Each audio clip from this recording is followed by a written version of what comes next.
पड़ रहा है, this is a new low in politics of India, I would say, thanks to the Congress party. Congress party के कारण आज एक फॉर्मर प्रधानमंत्री, एक पूर्व प्रधानमंत्री, उनके आज अंत्येष्टि उनकी हुई है और उस विषय को लेकर प्रेस कॉन्फ्रेंस करना पड़ रहा है। इससे दुखद, इससे दुर्भाग्यपूर्ण और कुछ नहीं हो सकता है।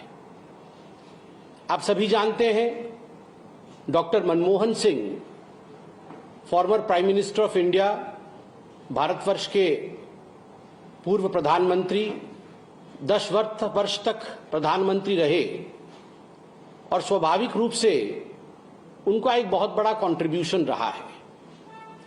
और भारतीय जनता पार्टी स्पष्ट रूप से मानती है कि there has to be dignity in death.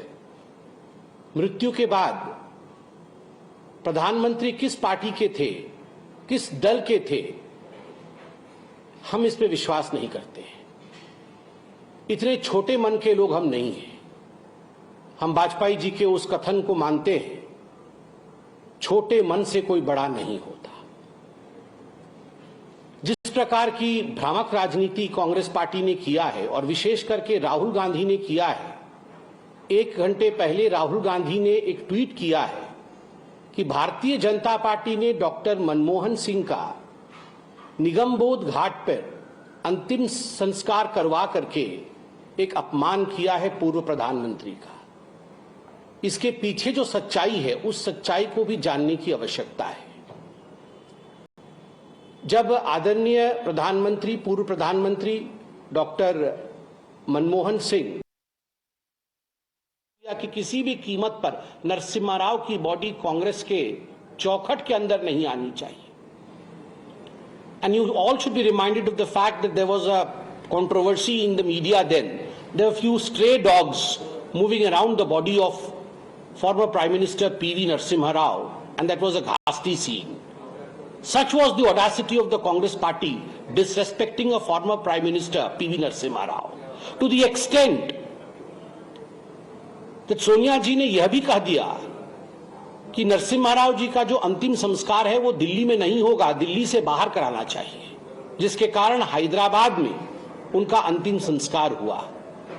उनके परिवारजनों को कहा गया बाहर जाके अंतिम संस्कार कराइए, ताकि जो नेहरू गांधी डायनास्टी है उनका दबदबा रहे और किसी भी प्रकार से कोई दूसरे former prime minister, Narasimha Rao ji वो पहले व्यक्ति थे गांधी परिवार से बाहर जिन्होंने बतौर प्रधानमंत्री एक फुल टर्म पूरा किया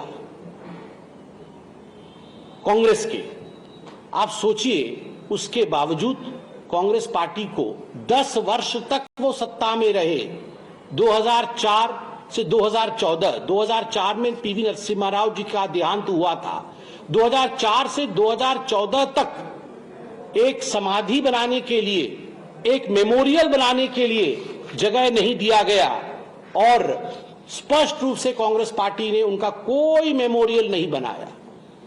प्रधानमंत्री मोदी जी 2014 में आए और उसके पश्चात भारतीय जनता पार्टी ने ही एकता स्थल, जो कि पीवी नरसिम्हा राव जी के स्मृति में है, उसका निर्माण किया। भारत रत्न भी किसने दिया? कांग्रेस पार्टी ने भारत रत्न नहीं दिया। भारत रत्न भी 2024 में पीवी नरसिम्हा राव को भारतीय जनता पार्टी की सरकार रहते हुए दिया गया। गांधी परिवार में सारे प्रधानमंत्रियों ने अपने आप को भारत रत्न दिया। यह है गांधी परिवार की हकीकत। मैं आपको बता दूं, दिसंबर 15, 1950 में जब सरदार पटेल का देहांत हुआ था, वल्लभ भाई पटेल, उस समय पंडित नेहरू ने चिट्ठी लिख करके बकायदा अपने कैबिनेट के मंत्रियों को और बड़े अधिकारियों को मना किया था कि कोई भी पटेल के, सरदार पटेल के अंत्येष्टि में ना भाग लेने जाए। No one should attend the cremation of Sardar Patel. This was the letter written by Pandit Jawaharlal Nehru, December 15, 1950. A communication by Pandit Nehru to all the leaders of the Congress party. जब doctor Rajendra Prasad की मृत्यु हुई फरवरी 28, 1963 में, उस समय भी पंडित जवाहरलाल नेहरू नदारद थे उनके अंतिम संस्कार से। आप सोच के देखिए, यह है पंडित जवाहरलाल नेहरू और गांधी परिवार का अपने ही मित्रों के प्रति भाव। और मुझे बड़े दुख के साथ कहना पड़ रहा है कि आज ये जो प्रेस कॉन्फ्रेंस कर रहे हैं, प्रधानमंत्रियों को किसने कितना सम्मान दिया। जब अटल बिहारी वाजपेयी जी का देहांत तो हुआ था, उस समय किस प्रकार का माहौल कांग्रेस पार्टी ने बनाया था।